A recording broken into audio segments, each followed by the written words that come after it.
বন্ধুরা, আশা করি সবাই খুব ভালো আছেন। আজকে আমি চলে এসেছি আরও একটি নতুন ভিডিও নিয়ে। হ্যাঁ, দেখে বুঝতে পারছেন আজকের আমার রেসিপির মূলে রয়েছে কাঁঠাল। আজ আমি বানাতে চলেছি কাঁঠালের ফুলুরি। অনেকে তালের বড়া আমরা অনেকেই খেয়েছি, কিন্তু কখনো কাঁঠালের বড়া খেয়ে দেখেছেন কি?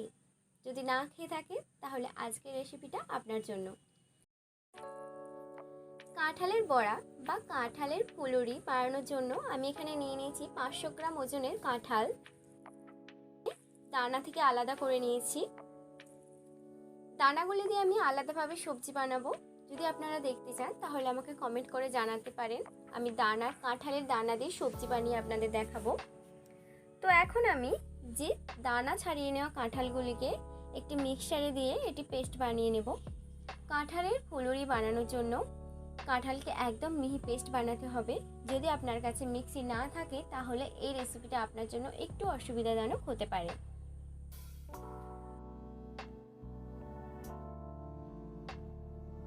এখন কাঁঠালের মিহি পেস্ট বানিয়ে নিয়েছি।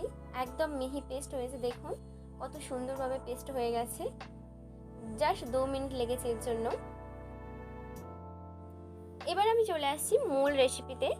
কাঁঠালের ফুলুরি বানানোর জন্য আমি এখানে নিয়ে নিয়েছি 100 গ্রাম গমের আটা এবং যতটা আটা নিয়েছি তার 4 ভাগের 1 ভাগ সুজি এবং 4 ভাগের 1 ভাগ চিনি আমি এখানে নিয়ে নিয়েছি।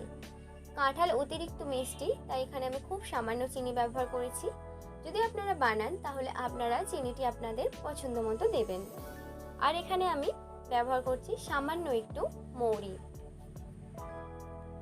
যে সুজিটি আমি ব্যবহার করছি সেই সুজিটিকে আমি একটু জল দিয়ে একটু ভিজিয়ে রাখছি। এভাবে ভিজিয়ে নিলে সুজি মিশে যেতে খুব সুবিধে হয়। এবার একটি বড় গামলাতে আমি এখানে কাঁঠালের পাল্প নিয়ে নেব। তাতে দিয়ে দেবো চিনি, আটা। পুরো আটাটা আমি প্রথমেই দেব না, অর্ধেকটা দেব, এবং যদি মনে হয় খুব ঢিলে হয়ে গেছে তাহলে আমি বাকি আটাটা ব্যবহার করব। তো আমি এভাবে আমি সমস্ত কিছু মিক্স করে নেব। তো আমি বাকি আটাও এখানে দিয়ে দিচ্ছি। এবার আমি যে সুজিটি ভিজিয়ে দিয়েছিলাম সেই সুজিটিও এখানে দেব, দিয়ে এবং বেশ কিছুক্ষণ ধরে এভাবে একদিকে ঘোরাতে থাকবো। এখন আমি এতে মৌরি দিয়ে দেব, দিয়েও ফের আবার একদিকে ফেটাতে থাকবো। চপ, ফুলুরি এইসব বানানোর জন্য আমাদের যখন বেসন বা তালের বড়া কিংবা কাঁঠালের পাল্প এভাবে ফেটানো হয় তখন একদিকে ফেটাতে হয়, তাহলে ফুলুরিগুলো ফোলেও ভালো এবং কাঁচা থেকে যায় না। আমার ফেটানো হয়ে গেছে। এখন আমি বেশ কিছুক্ষণ এটি রেস্টে দেব। এর জন্য আমি নিয়ে নেব 10 মিনিট। 10 মিনিট বা 5 মিনিট আপনারা এভাবে রেখে একটু রেস্ট দেবেন। তো 10 মিনিট পর আমি চলে এসেছি। এবার আমি কড়াইয়ে তেল দিয়ে তেলটিকে বেশ ভালোভাবে গরম করে নেব। আমি এখানে সয়াবিন তেল ব্যবহার করেছি। যতক্ষণ তেল গরম হচ্ছে আমি ততক্ষণ আবার এটিকে একদিকে ফেটাতে থাকবো। এভাবে অনবরত ফেটাতে থাকলে চপ, ফুলুরি ফোলে ভালো। তেল গরম হয়ে গেছে, তো আমি এবার এতে ফুলুরিগুলো ছোট ছোট করে দিয়ে ভেজে নেব। যখন ফুলুরি দেবেন তখন গ্যাস একদম আস্তে করে দেবেন, না হলে একটা একটু করে দিতে দিতে দেখবেন আপনি প্রথমে যেগুলো দিয়েছিলেন সেগুলি পুড়ে গেছে। তো এইভাবে দেওয়ার পর গ্যাস একদম আস্তে রেখে 5 মিনিট করে ভেজে নেবেন। ফুলুরি ভাজার সময় গ্যাস একদম লো ফ্লেমে থাকবে। যদি হাই ফ্লেম বা মিডিয়াম ফ্লেমে থাকে তাহলে ফুলুরিগুলো বাইরে থেকে কালচে এবং ভিতরে কাঁচা থেকে যাওয়ার সম্ভাবনা থাকে। তো আমার প্রথম পর্যায়ের ফুলুরি এখানে ভাজা হয়ে গেছে। একটি থালাতে আমি একটি টিস্যু পেপার দিয়ে দিয়েছি এবং তাতে ফুলুরিগুলো দিয়ে দিচ্ছি। এতে যে অতিরিক্ত তেল সেগুলি টেনে নেবে। তো এভাবে আমি বাকি ফুলুরিগুলোও ভেজে নেব। ছোট ছোট খেপে খেপে ভেজে নেব। 500 গ্রাম ফুলুরির জন্য আমি এখানে 4 খেপে ফুলুরিগুলো ভেজে নিচ্ছি।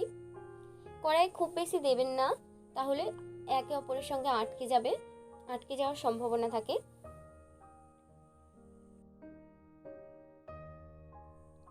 আজ জগন্নাথ দেবের রথযাত্রার দিন প্রত্যেক বাঙালি বাড়িতে কিছু না কিছু হয়েই থাকে। ভগবান শ্রীকৃষ্ণের জন্য আমরা তো বিভিন্ন রকম প্রসাদ বানিয়েই থাকি, জিলাপি, ভোগ। তেমনই একটি নতুন আইটেম কাঁঠালের ফুলুরি আপনারা বানাতে পারেন। এমনি পাকা কাঁঠাল আমরা সকলেই খেয়ে থাকি, এভাবে ফুলুরি বানিয়ে দেখুন, একদম অন্য স্বাদের পেয়ে যাবেন। তো আমার ফুলুরিগুলো হয়ে গেছে, এগুলো আমি সার্ভ করে নিয়েছি। দেখুন দেখতে কতটা সুন্দর রয়েছে, ভিডিওতে যতটা সুন্দর লাগছে অরিজিনালি এর থেকেও সুন্দর দেখতে হয়েছে। কাঁঠালের ফুলুরি বানানোর জন্য কাঁঠালটি যত পাকা হবে ততই ভালো। কাঁঠাল যদি একটু শক্ত থেকে যায় বা খাজা খাজা থাকে, সেক্ষেত্রে ফুলুরি অতটা সুন্দর হয়ে উঠবে না। আমি এখন একটি ফুলুরি আপনাদের ভেঙে দেখাবো। দেখুন বাইরে যতটা সুন্দর হয়েছে ভিতরেও ততটা সুন্দর, একদম সফট স্পঞ্জ তুলোর মতো, আর ভিতরে কোথাও কাঁচা ভাব নেই। কাঁঠাল তো আমরা সকলেই খেয়ে থাকি, এভাবে ফুলুরি বানিয়ে খেয়ে দেখুন, এতেও ভীষণ ভালো লাগবে। তো বন্ধুরা, এই ছিল আজকে আমার রেসিপি, কাঁঠালের ফুলুরি রথযাত্রা উপলক্ষে বানালাম। যদি ভালো লেগে থাকে তাহলে অবশ্যই একটা লাইক দেবেন, আর আমার সঙ্গে জুড়ে থাকার জন্য আমার চ্যানেলটিকে সাবস্ক্রাইব করতে পারেন। থ্যাংক ইউ, খুব ভালো থাকবেন।